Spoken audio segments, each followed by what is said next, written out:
kvant sonlar.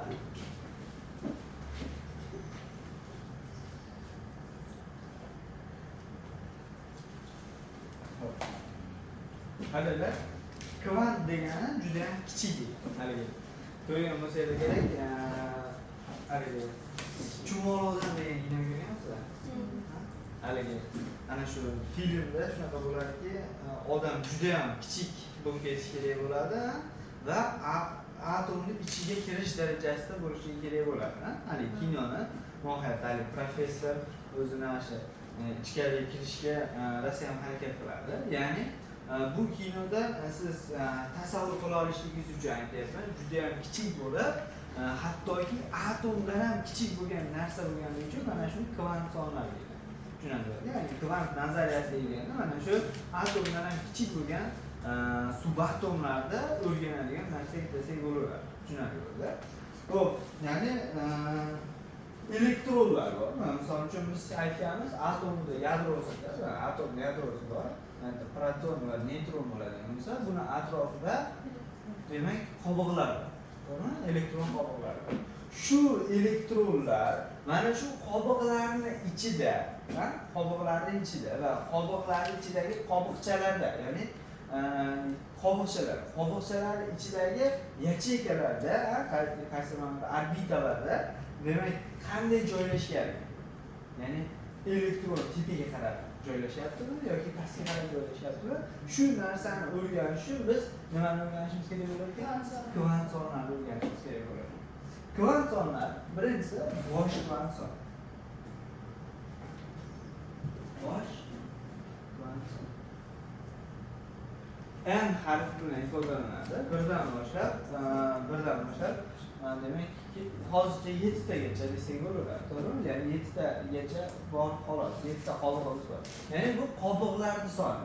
1-chi, 2-chi, 3-chi, 4-chi, 5-chi, 6-chi, 7-chi deb turib qobiqni ifodalab beradi. Ya'ni elektron, biz izlayotgan elektron, misol uchun aytaylik, kislorodni 7-chi elektroni desak, o'zi kislorod 8 da turadi, 8 ta elektroni bor. Bizga 8-chi emas, nechisi kerak? 7-chisi. O'sha 7-chi elektroni qaysi qobiqda turibdi? Qaysi qobiqchada turibdi? Yoki qaysi yacheykasida turibdi? O'sha yacheykada tepaga qarab turibdi, pastga qarab turibdi. O'sha narsalarni o'rganishimiz uchun biz kvant sonlarni o'rganyapmiz. O'sha kvant sonlardan birinchisi bosh kvant son, shuni qaysi qavatda turgani, ya'ni biz izlayotgan elektron qaysi qavatda turganini ifodalab beradi. Tushunarlimi?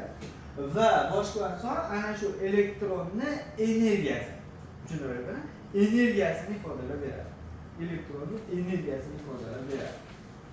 Xo'p. Demak, misol uchun bosh kvant sonning qiymatlarini 1, 2, 3, 7 deyishimiz mumkin. Hozirchasi 7 tagacha bor. Bundan keyin xudosi kashf qilinsa, balki undan keyingilar ham chiqadi. Xo'p, endi bosh kvant sondan keyin orbital kvant son. Orbital L harfi bilan ifodalanadi. Va buni qiymatlari 0 dan boshlanadi. 0, 1, 2, 3. Xo'p. Orbital kvant son nima? Orbital kvant son elektronni bulut shaklini ifodalaydi. To'g'rimi? Elektronni bulut shaklini ifodalaydi. Bu nima degani? Ya'ni elektron yadroni atrofida qanday harakat qilyapti? Sharsimon harakat qilyaptimi? Gantelsimon harakat qilyaptimi? Yoki undan ham murakkab bo'lgan harakatlarni amalga oshiryaptimi? Buni qaysi kvant son belgilab berar ekan? Orbital kvant. Ya'ni elektronni bulut shaklini ifodalab beradi. Endi bu yerda mana bu 0 bo'ladigan bo'lsa, bu s elektronlar oilasiga kiradi. Ya'ni s larga kirishi mumkin. Yoki bu p orbital, ya'ni oila degani, ya'ni p orbitada harakatlanayotgan bo'lishi mumkin. Yoki 2 bo'ladigan bo'lsa, d orbitada harakatlanayotgan bo'lishi mumkin. 3 bo'ladigan bo'lsa, f orbitada harakatlanayotgan bo'lishi mumkin. Tushunarlimi? Xo'p, yaxshi. Endi s orbitada harakatlanayotgan bo'lsa, mohiylar tez harakatda harakatlanayotgan bo'lsa, elektronlar bulutda shar shaklida bo'ladi. Qanaqa shaklda bo'ladi? Shar shaklida. Xo'p, P orbitalda harakatlanayotgan bo'lsa, Gandelson shaklida bo'ladi. Ha? D deltasman yoki frontal. Evet. Ana shunday harakatlanadi va buni qaysi kvantum belgilaydi? Orbital kvantum. Misol uchun aytaylik, hozirgi aytganimiz kislorodda 7-elektroni deydigan bo'lsak, kislorodda 7-elektroni deydigan bo'lsak, xo'p. Aytaylik, mana kislorod. Mana kislorod bo'lsa, bilamiz 1s2, 2s2, 2p, mana 4 ta bo'lsa, 4 ta bo'lgan bo'lsa, 7-si bo'lish uchun necha bo'lish kerak? 3 bo'lish kerak. Kislorodning 7-chi o'zi mana bu 2p4. To'g'rimi? 2p4 deganimizda ham Pda nechta elektron bor? 4 ta. Lekin bizga nechinchisi kerak? 1, 2, 3. 3-da turgan. Ya'ni mana bu 4 ta to'g'ri bo'ldi. 5, 6, 7. Ayni mana shu elektronni biz qidirib yuribmiz, to'g'rimi? Endi buni kvantumlari, bosh kvantum qaysi desa, mana 2p dedi-ku. O'shandagi mana oldidagi 2 nimani ifodalaydi? Bosh kvantum. Ya'ni buni bosh kvantum 2 deydi. Orbital kvantum necha desa, bosh kvantum 2 bo'ldi. Orbital kvantum necha degan bo'lsa, bu qaysi? P turi. P bo'lsa, uni qiymati necha degan bo'ladi? 1. Ya'ni orbital kvantum necha deymiz ekan? 1 deymiz. Tushunarlimi? Orbital kvantum nimani ifodalashi? U P da bo'lsa 1, D da bo'lsa 2, F da bo'lsa 3 deydi. Tushunarlimi? Xo'p, yaxshi. Undan keyingisi. Hop. Magnetik kvantum.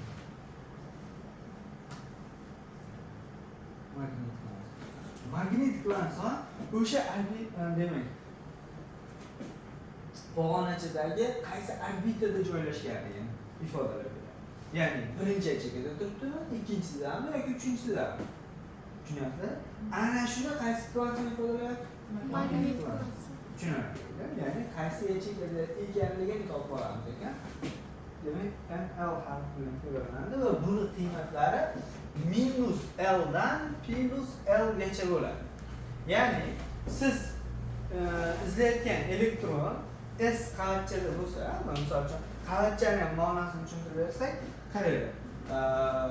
Biz elektronlar joylashini bitta domda elektronlar joylashyapti deb tasavvurlayapsiz.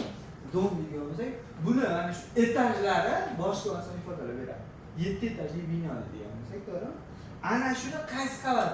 2-qavatdan, 3-qavatdan, 4-qavatdan. Bu orbital kvantum, mana bosh kvantum ifodalab beradi nechinchi qavatdan. Endi qavatga chiqdingiz-da, domda 3-qavatga chiqdingiz yoki 2-qavatga chiqsangiz, haligi aytadi, borsang 3 ta eshik bor deydi. Har xil eshiklar bor. Bittasi qizil, bittasi qanaqa ekan? Qizil haligi. Zo'rat olganda bor. Shunday kirsang, 2 ta eshik bor deydi. Biri qizil, biri olaydi. Bitta ham qizil, sariq, ko'k va yashil eshiklar bor ekan. Tushunyapsizlar? Sariq, qizil eshikdan kirsangiz bir xonali kvartira chiqadi. Tushunyapsizlarmi? Qizil eshikka kirsangiz bir xonali uy chiqadi. Sariq eshikka kirsangiz 3 xonali uy chiqadi. Ko'k eshikka kirsangiz 5 xonali uy chiqadi. Yashil eshikka kirsangiz 7 xonali uy chiqadi. Tushunyapsizlar? Xuddi shu narsani qaysi kvantum ifodalaydi? Orbital. Endi o'sha xonalar bor. Misol uchun yashil eshik bitta ochib ko'rdingiz, nechta xona turibdi? 7 ta xona. Endi siz izlayotgan elektron qaysi biridir? 7-xonadanmi, 5-xonasidanmi, 4-xonasidanmi? O'shani qaysi kvantum ifodalaydi? Magnetik. Ya'ni uni qiymatlari minus L dan plus L gacha. Ya'ni misol uchun L o'rnida P bo'ladigan bo'lsa, P qiymati nechaga teng? 1 ga teng. Demak, nechidan boshlanadi ekan? Minus 1 dan plus 1 gacha. Tushunyapsizmi? Agar u 2 bo'lib qolsa, minus 2 dan plus 2 gacha. U 3 bo'lib qolsa, minus 3 dan plus 3 gacha. Tushunyapsizlar? Bizni mana bu kislorodimizda biz qidirayotgan elektronimiz qaysi qavatda joylashgan ekan? P. P'da qiymati nechaga teng edi? 1 ga. Demak, nechadan boshlayman? -1 dan. Mana bu yechilgani -1 dan boshlayman. -1 dan qaygacha? -1 gacha. -1 va +1 orasida qaysi raqam bor? 0. Bilamiz sanoq tizimi. -1, 0, +1. Bu yoqqa qarab minuslar ketaveradi, 0 dan bu yoqqa qarab pluslar ketaveradi. Ya'ni -1, 0, +1. Sizlar aytaylik, biz izlayotgan elektron, ya'ni 7-elektron, o'zbekda 8 bor, mana bu. 4 da 5, 6, 7, mana 8 bo'ldi, to'g'rimi? Biz nechinchi elektronni qidiryapmiz? 7. Kislorodni 7-elektronni qidirayotgan bo'lsak, qaysi elektron bo'ladi? Mana shu elektron. Bu elektronni xonasi qaysi ekan? +1. Demak, magnet kvantson o'shani +1 da yoki 0 da yoki -1 daligini ifodalaydi. Tushunyapsiz-a? Ya'ni u yerda xonalarga bizning xonalarga o'xshab Beruniy, Ibn Sino yoki Xorazmiy xonasi deb qo'yilmagan-ku. Ularga mana bu -1, 0, +1 deb qo'yilgan. Tushunarli bo'ldi? Ana shundan biz istayotgan elektron qayerda joylashgan ekan? +1 da joylashgan ekan. Ya'ni magnet kvantoni qanday degan bo'lsak, nima deymiz ekan? +1. Tushunarli bo'ldi? Qaysi xonadaligini bilib oldik. Endi spin kvantson. Spin kvantson. Hop. MS bilan qo'llanadi. Hop. Endi qarang. Spin kvantson nimani ifodalaydi? Xo'p, xonasini ham topib oldik. Ya'ni ana shu +1 xonada ekan, to'g'rimi? Ana shunday kirdingiz, sara eshikdan kirdingiz, 3 ta xona turadi. 3 ta xonada, demak +1 xona deb yozib qo'yganiga, shuni ochib turib kirdingiz ichga. Ha, tasavvurlayapsiz? Kirdingiz. Endi ikkita bor ekan. Ya'ni har bitta yachekiga bilasizlar, nechta elektron sig'adi? 2 ta elektron sig'adi. Endi hozir bizda o'zi bitta turibdi, lekin mabodo keyinchalik mana misol uchun birinchi elektronga, ikkinchi, to'rtinchi elektronga deydigan bo'lsa, ikkitadan ham bo'lib qolishligi mumkin. Bizda aniq o'zi bitta turibdi. Endi ertaga mana buni so'rab qolsa, misol uchun mana kislorodni aytaylik, nechinchi elektronni deydigan bo'lsa, mana 8 bo'lsa, 7, 6, 5. Beshinchisi toping deydigan bo'lsa, mana bunga to'g'ri kelib qoladi. Tushunyapsizlarmi? 5-elektron. Endi bu ham turibdi, bu ham turibdi. O'sha qaysi biri ekanligi, ya'ni misol uchun xonani shunday ochib kirdingiz, qarasangiz ikkita divan turibdi. Ha, o'rtag'ida xonasiga kirdingiz, yotoqxonada. Yana kirsangiz ikkita divan turibdi. Bittasi o'rta, bittasi bitta o'rta bu yoqqa qarab yotibdi, sheriga, deylik, asha o'rta sheriga, tepaga qarab yotibdi. Ikkinchi sheriga bo'lsa, pastga qarab yotibdi. Bittani yopib qo'ygan. Qaysi birini bilmayman. Ha? Endi topish kerak, qaysi birini. Yo, borib turadi, betini aytsangiz, boshqa odam bo'lsa, hali yaxshi holat bo'lmaydi, to'g'rimi? Ana shuning uchun qaysi biri daligini ham nima qilishingiz kerak? Topishingiz kerak. O'shani qaysi kvantson belgilangan? Spin kvantson. Agar o'sha divanni ustiga, aytaylik, +1 taqsim 2 bo'ladigan bo'lsa, qaysi tarafga qarab turgan bo'ladi? Tepaga qarab turgan bo'lar ekan. Agar -1 taqsim 2 deydigan bo'lsa, pastga qarab turgan bo'ladi. Ya'ni ana shu elektronni qanday turganligi, tepaga qarab turibdimi yoki da pastga qarab turibdimi, shu narsani qaysi kvantson belgilayverar ekan? Spin kvantson belgilayveradi. Tushunyapsizlar? Spin kvantson belgilayveradi. Ya'ni bizda elektron qaysi tarafga qarab? Tepaga. Tepaga. Demak, uni spin kvantson necha ekan? +1 taqsim 2. Tushunarli bo'ldi? Mana shu orqali biz nima qilishimiz mumkin ekan? Har bitta kvantsonlarni topib chiqishimiz mumkin ekan. Yoki-da sizga kvantsonlarni berib turib, o'sha element qaysi ekanligini so'rashingiz ham mumkin. Misol uchun sizdan so'raydi, eng oxirgi elektronni qaysi? Eng oxirgi elektronni uchun kvantsonlar deyapti. Eng oxirgi elektron uchun kvantsonlar. Bosh kvantsonni aytaylik 4. Orbital kvantsonni aytaylik 0. Magnet kvantsonni aytaylik 0. Spin kvantsonni -1 taqsim 2. Tushunyapsizmi? Mana shu element qaysi deb turib sizdan so'raydi. Endi bundan nima qilamiz? Bosh kvantson necha ekan? 4 yozamiz. Orbital kvantson necha ekan? 0 bo'lsa qaysi? S bo'ladi. Endi S'da o'zi nechta yacheyka bor? Bitta yacheyka bor va uni qiymati necha bo'ladi faqat? 0 bo'ladi. Ya'ni magnit kvazon shuning uchun necha ekan? 0 ekan. Endi bizda elektron minus 1 taqsim 2 bo'lsa nima deymiz? Pastga qarab turibdi deymiz. Lekin elektronni to'lib borish ketma-ketlik qanaqa edi? Birinchi tepaga, keyin pastga to'lib boradi. Shuning uchun pastga qarab turgani bu ekan, to'g'rimi? Bungacha olib turgani bu ham bor. Demak, bitta yachekada nechta elektron turibdi? 2 ta. Demak, 4s 2 deymiz. 4s 2 elementimiz. Kalsiy. Demak, bu kalsiy ekan deb turib ayta olishimiz kerak. Tushunyapsiz-a? Munosabat. Xo'p. Endi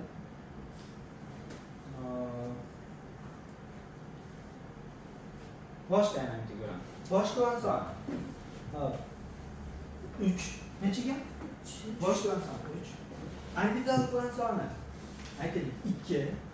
Magnit kvant soni. Magnit kvant soni plus 1. Nechaga? Plus 1. Spin kvant soni aytaylik minus 1 taqsim 2. Buni ham topishimiz kerak. Eng asosiy elektron shu gap. Buni topishimiz kerak. Bosh kvant soni 3 ekan. Mana 3 bo'ladi. Orbital kvant soni necha ekan?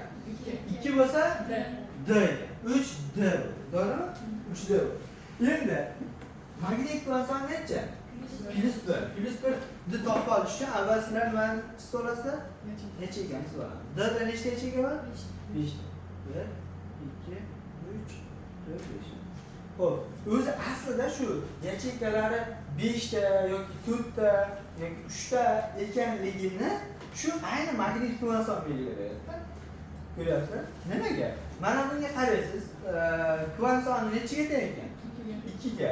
2 bo'lsa magnit kvant soni nechaga teng deyapmiz? Minus 2 dan plus 2 gacha bo'ladi. Demak, o'zi bu yacheyka chizmasdan minus 2, minus 1, 0, ha? 0 plus 1 plus 2 deb yozsangiz nechta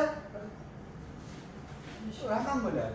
1 2 3 4 5. Demak, ana shu 5 tani yoki 3 tani ekanligini ayni qaysi kvant son belgilab turibdi? Magnit kvant son belgilab turibdi. Xo'p, endi qaranglar, bizdagi elektron qayerda turibdi?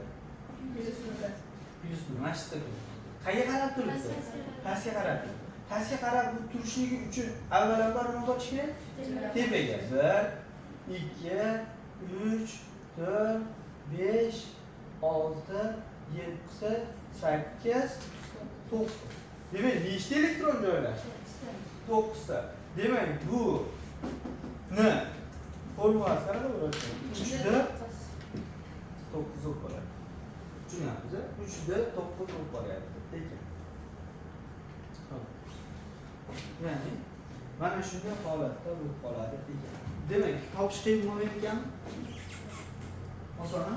Bemalol yozsak, kvant sonlarni bersak, formulani yoki demak, elektron konfiguratsiyani bersak, kvant sonlarni nima qilsak bo'lar ekan? Topib olsak bo'lar ekan. Tushunarlimi?